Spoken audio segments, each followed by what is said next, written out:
नमस्कार दोस्तों।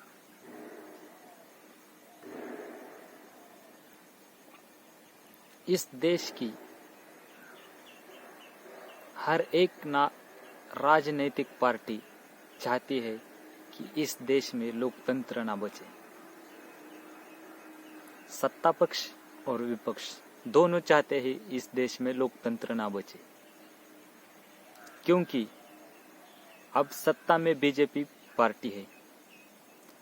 अगर बीजेपी को फुल मेजॉरिटी मिलती है तो एक तरफ से किसी भी पक्ष को अगर फुल मेजॉरिटी मिलती है तो वो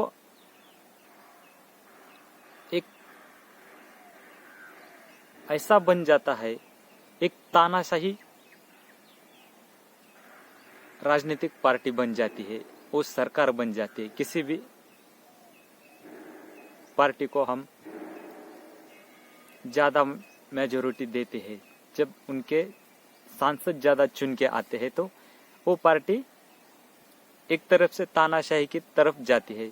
जिस तरह आज इसी तरह मुझे नहीं लगता कि आने वाले चुनाव में भी,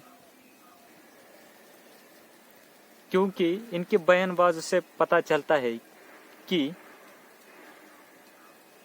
ये कभी एक नहीं हो सकते विपक्ष पार्टियां।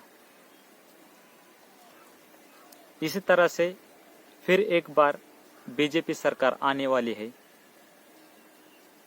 क्योंकि ये सब विपक्ष पार्टियां एक हो ही नहीं सकती।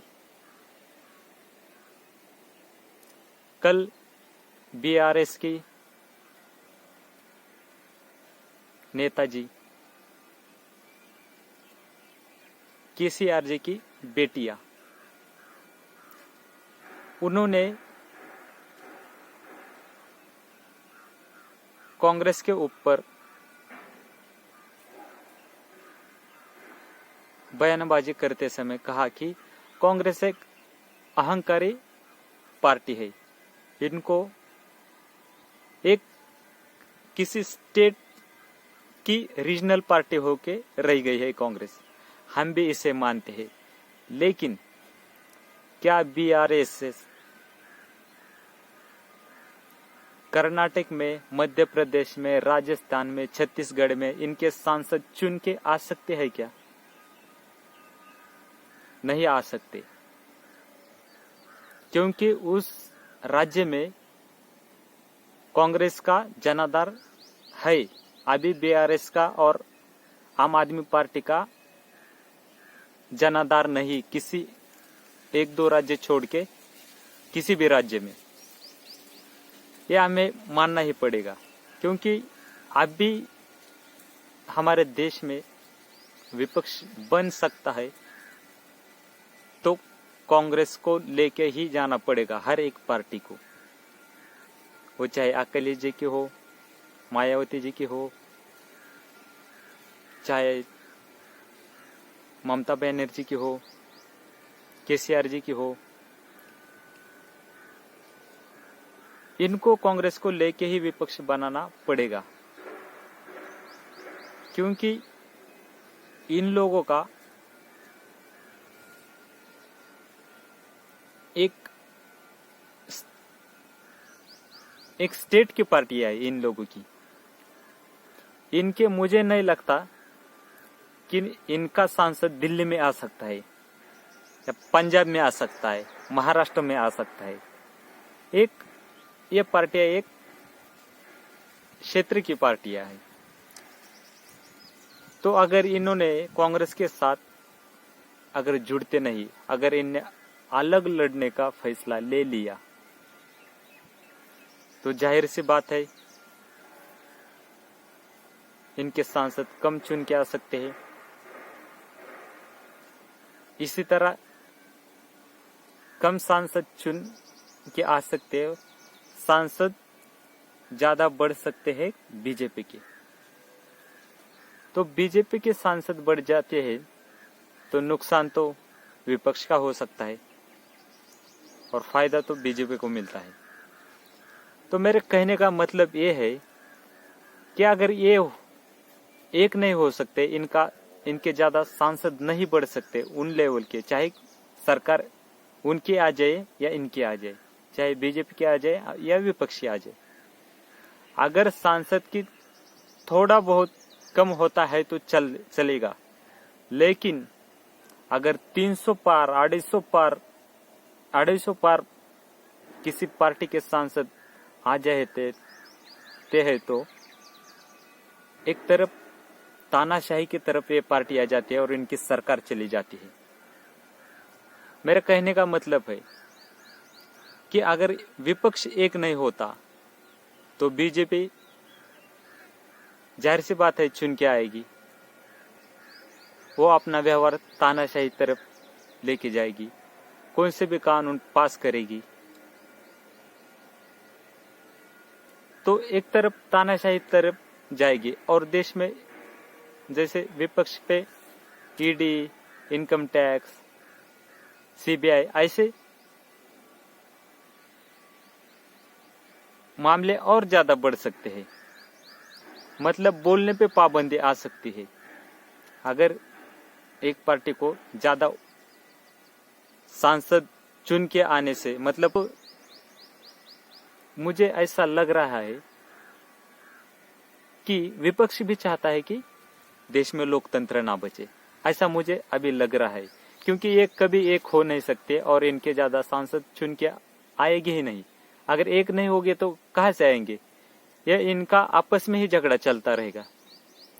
तृणमूल का कांग्रेस से, बीआरएस का कांग्रेस से, कांग्रेस का बीआरएस से, तृणमूल से, समाजवादी से, आम आदमी। तो इनका आपस के झगड़े के वजह से हम हमारा लोकतंत्र खो रहे हैं। अगर विपक्ष भी मजबूत हो जाता है, उनके ज्यादा सांसद आ सकते हैं, तो एक टक्कर का हो जाएगा बीजेपी अपने सत्ताधारी पक्ष और विपक्ष। तो इससे लोकतंत्र मजबूत हो जाएगा। लेकिन मुझे तो नहीं लगता लोकतंत्र मजबूत होगा, लोकतंत्र बचेगा, क्योंकि ये कभी एक हो नहीं सकते। कांग्रेस कभी अहंकार छोड़ नहीं सकती और ये दूसरी विपक्ष पार्टी भी कभी अपना अहंकार छोड़ नहीं सकती। तो इस वजह से हमारा लोकतंत्र बचेगा ही नहीं। बचेगा ही नहीं मतलब फिर एक बार इनकी सरकार मेजोरिटी से आएगी और फिर एक बार विपक्ष कमजोर हो जाएगा। तो कहां से फिर? ऐसा ही होगा ना, जो बोलेगा उनके ऊपर कार्रवाई होगी। ईडी, इनकम टैक्स, सीबीआई, ये सब चलता रहेगा। फिर लोग बोलना बंद करेंगे। फिर कहाँ लोकतंत्र बचा है? कहाँ बचेगा लोकतंत्र? अगर ये एक होते हैं तो इनको भी ज्यादा सांसद चुन के आ सकते हैं, एक साथ लड़ते हैं तो देश को विपक्ष और सत्ताधारी पक्ष, जो सत्ता में पक्ष है, ये एक अच्छे कानून ला सकते हैं देश में और इससे देश की एक अच्छी पहचान हो सकती है विदेश में। किसी एक आदमी की वजह से इस सारे देश में हाहाकार मच चुका है और विपक्ष भी एक साथ नहीं आ रहा है।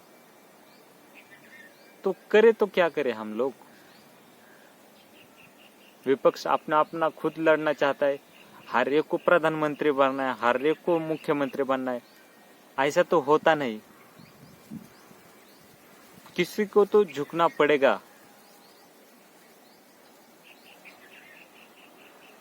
फिर तो आसान नहीं जीतना।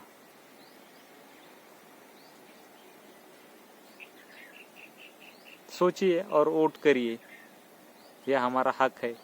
अभी राजस्थान, छत्तीसगढ़, तेलंगाना, कर्नाटक, इस राज्य के चुनाव है, तो सोच के वोट करिए। धन्यवाद। ये कभी एक नहीं होंगे। इनको इन सब पार्टियों को खुद का प्रधानमंत्री बनाना है, तो एक कैसे होंगे? तो विपक्ष कैसा मजबूत होगा? विपक्ष के सांसद कैसे चुन के आएंगे? ये सोचने वाली बात है। धन्यवाद।